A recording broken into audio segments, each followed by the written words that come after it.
Hi guys, welcome back. I've got something a little bit different for you today. We are actually going to be looking at a real life client recomp journey from inside my coaching program, the Recomp Blueprint.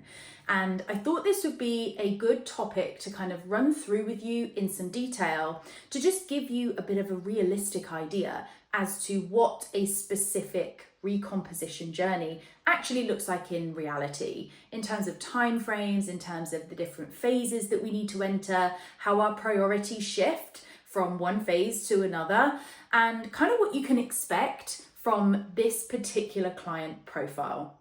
Now, as I've mentioned many times, recomp journeys, the phases you enter, the things you need to prioritize, they absolutely will look different from one person to the next. And it largely depends on their starting point. Okay, so where they are right now in terms of not only body composition, but also lifestyles, habits, any kind of specific things they might be struggling with when it comes to nutrition or exercise. All of those sorts of things need to be taken into account. But I would say that this particular client profile is quite a common one that I will see inside coaching. So I thought it would be the perfect example to share with you.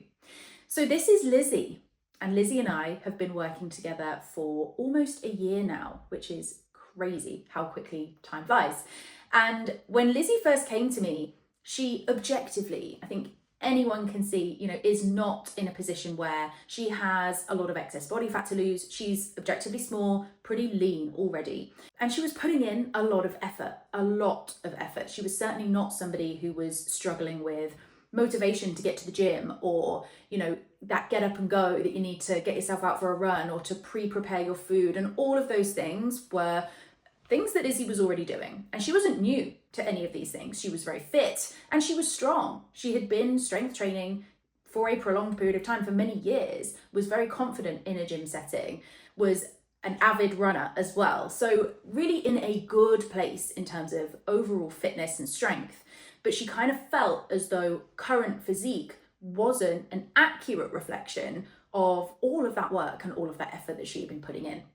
Now, that profile, again, as I've said, is a really common kind of example of the types of people that come into coaching and are wanting that little bit more strategy, that time frame, that phasing of their journey, so that they know what direction they need to be traveling in and how they're going to get there.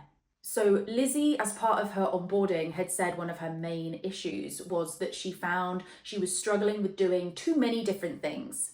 Maybe not being patient enough with a certain training protocol or a program, and kind of maybe hopping between things a little more than she should, because she kind of felt like, well, I'm not really getting what I want from this thing, or I'm not 100% sure that what I'm doing is going to be the right thing to elicit the response I want to see. So when we started back in July of 2025, that was the first thing we tackled together.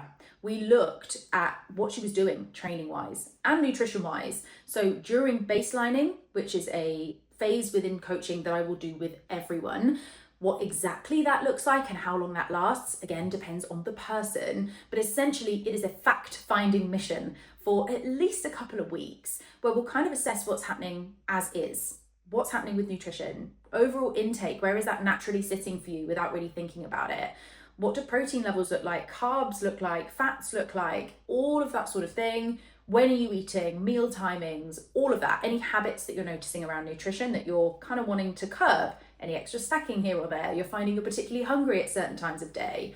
And a similar thing with training. So we started with our training on just figuring out what the actual goals were for Lizzie. What did she want to do? So she wanted to maintain a level of fitness that she already has, and she wanted to get into a more structured approach to her strength training. So we introduced that from day one and really put most of our focus onto how we can make sure that we're actually getting stronger and better over time. Now, because of where Lizzie was, body composition wise, as I think is clear to see, she was not in a position where she needed to lose body fat for any particular reason, right? She was quite comfortable that body fat wasn't necessarily the issue, but she did kind of feel as though she wanted to kind of see some of that muscle that she'd built over the last couple of years, and obviously during the time that we're spending together as well. So we kind of committed to spending a decent portion of time at maintenance. Now, Lizzie is not a chronic dieter. Lizzie had not been perpetually dieting for years and years and years, okay? So she was in a position actually where dieting would not have been a negative to her overall health or metabolism. So we did still want to spend a decent period of time at maintenance, but we likely didn't need to spend quite as long as we would for someone with more of a restrictive background or someone who, has been dieting for prolonged periods of time. So we decided we were going to focus on getting as strong as we possibly can and really getting into the rhythm of consistently strength training as a non-negotiable every single week. As a minimum target, she was aiming for 3 strength sessions per week. Now that meant running, previously she was doing say 3 runs a week, did need to take a little bit of a back seat, okay, in order for her to feel that she could still recover, to keep hunger nice and manageable, to keep her injury free, all of those sorts of things. Now, we didn't remove running, we included running, but there was no specific race or event or goal that she was working towards. So it was much more focused around keeping cardiovascular levels in a good, solid spot, but shifting the focus more to strength training because we wanted to be able to build muscle tissue. I knew categorically the number one thing that would change Lizzie's physique most dramatically is her adding muscle to her frame, without question. So we settled in to that goal of maintenance and muscle building, and we committed to doing that for the next 4 months. So around October of 2025, we then entered a short deficit to reveal what she had built. She could definitely see and feel that she was stronger and had more muscle than she did when she started. And she already had a pretty good base, as I've mentioned before. She'd spent a few years in the gym. So we agreed we would go into a cut. This lasted around 6 weeks, from October to around the end of November. And for Lizzie, during this cut, she lost around 3 kilos of body fat. Now, you might be thinking, 3 kilos, Christ, that's not much. That's not a lot of weight to lose. When you are just over 5 foot and you're already pretty lean, 3 kilos makes a massive difference to the physique that you have. So you're not going to be looking at 10, 12 kilos here. We are going to be working in small margins, but when you're quite specific about the type of weight that you are losing, you're not just looking at the scale going down, you're wanting to see body fat levels drop and you're wanting muscle levels to remain stable, then you're not going to be looking at drastic amounts of weight. Okay, so there was a 3 kilo fat loss process in that 6-week cut, and we can see the results of Lizzie's first cut here. Now, as we were dieting down during this cut, we'd committed to it. She was absolutely bang on when it comes to adherence as well. She completely smashed it. But she was kind of saying, even kind of 4 or 5 weeks in before we got to the end, okay, I'm looking leaner. I'm definitely seeing that there's muscle there that wasn't there before, but I'm a little nervous that I'm just going to end up looking a bit skinny, right? It's not going to give me the kind of looking like I lift type physique that I'm after. And this is where Lizzie and I spoke a fair bit around how recomposition journeys can often involve multiple phases. Now, I would say more often than not, they involve multiple phases. So multiple periods of time where you commit to spending a decent chunk of time at maintenance, building muscle, then a short, sharp deficit to reveal said muscle that you've built. Now, what is the point of going into another deficit a month after you've just finished your last one? What is going to have changed in that month to produce a different result than you got the last time, right? Nothing is going to have changed measurably. So you need to commit to a longer period of time at maintenance. A rule of thumb is usually at least double the amount of time that you spent in your deficit to spend at maintenance, okay? So we got to the end of her deficit, and Lizzie vividly, I remember her saying to me that she wanted to look like a gym girl. She really wanted to pack on that muscle that she knew she was capable of. And that is when her training really stepped up. I think she would be completely in agreement with me here. We can see during this period of time, from the end of November onwards, training performance just really started to ramp up. We were thinking about increasing carbs. We were thinking about maximizing maintenance for her, okay? Allowing her to eat enough food in order to build the muscle that she wants to build, and obviously training hard, being consistent with that, and really leaning in to that training intensity side of the coin. So we spent another 4 months at maintenance. So between the end of November and around the end of March, we were thinking about muscle growth, we were thinking about maintenance. And the amazing thing here is when you look at Lizzie's progress photos between the end of her deficit and the end of her maintenance phase, her physique is already drastically different, and different for the better, for the positive. There is so much more muscle on her body at the maintenance end than there is at the end of the deficit. This is where we absolutely knew that going into a deficit the next time would reveal a different physique. It would be different to the last time because we could see it even at maintenance before we even thought about peeling back any of that body fat. So end of March is when we entered our second deficit. Now we ran this for around 8 weeks and she lost around the same amount of body fat that she lost the last time. So we're again not talking drastic here whatsoever. We're talking between 2.5 and 3 kilos in both cases. But when you look at the results of Lizzie's second deficit, exactly the same strategy in that we gave her a similar deficit size, we gave her a similar level of movement, cardio, all of that sort of stuff. It wasn't drastically different in length and the amount of body fat she lost was the same. But when you think about the difference between cut 1 and cut 2, it is absolutely clear to me that the difference that has been made here is not the body fat, it's the muscle. She looks unbelievable.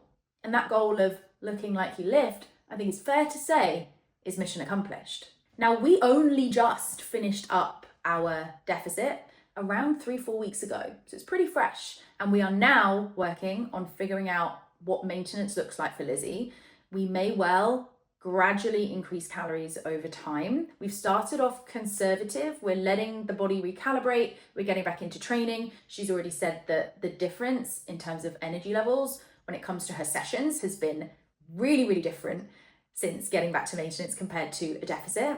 So all of the positive signs are already coming through that body is responding well to maintenance. Now, over time, we will absolutely be looking at dialing things in. We've already spoken about increasing carbs slightly for Lizzie. We're thinking about how we can basically maximize the amount of food that she can eat without it negatively impacting body fat levels. That's what we're aiming for here. Minimal body fat gain. There will be a scale increase. There just will be. You're training harder, you're eating more. That's going to be the case. But we don't want body fat levels to increase in any drastic way. We probably won't and don't expect to stay exactly the same in terms of leanness at the end of a deficit because you're always going to be a little bit depleted. So you do tend to look your leanest right at the end of a deficit. And whilst we may not look exactly like that end deficit point, we certainly want to look very similar. We don't want body fat levels to be increasing, and that's the next stage of our journey.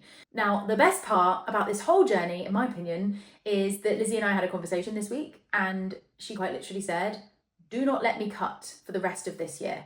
So she's told me, which means I'm holding her accountable to that, but now I've told the internet, so she's definitely accountable. She said she needs more time. When she thinks about that 4 months that she took between cut 1 finishing and cut 2 starting, the difference in muscle mass was really significant.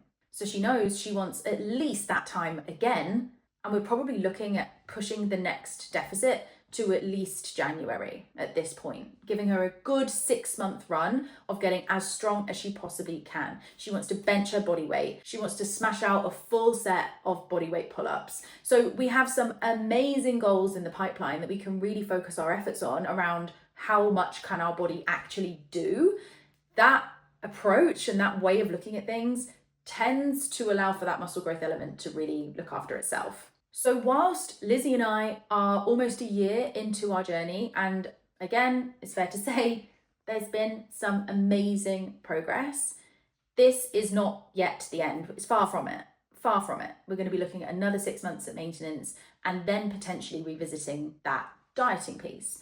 Now, I guess this goes some way to give you an idea of the types of timelines that are absolutely run-of-the-mill realistic when it comes to recomp journeys. You are just not getting results like this in 8 weeks.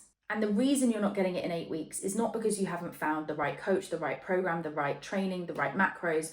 It's because it is fundamentally impossible for you to grow the amount of muscle that you need to grow in order to elicit such a change in such a small period of time. It just does take many, many months, and that's the honest truth of it. So it goes without saying that I'm super excited for the next step in Lizzie and I's journey together. And I hope that offered you some interesting insight.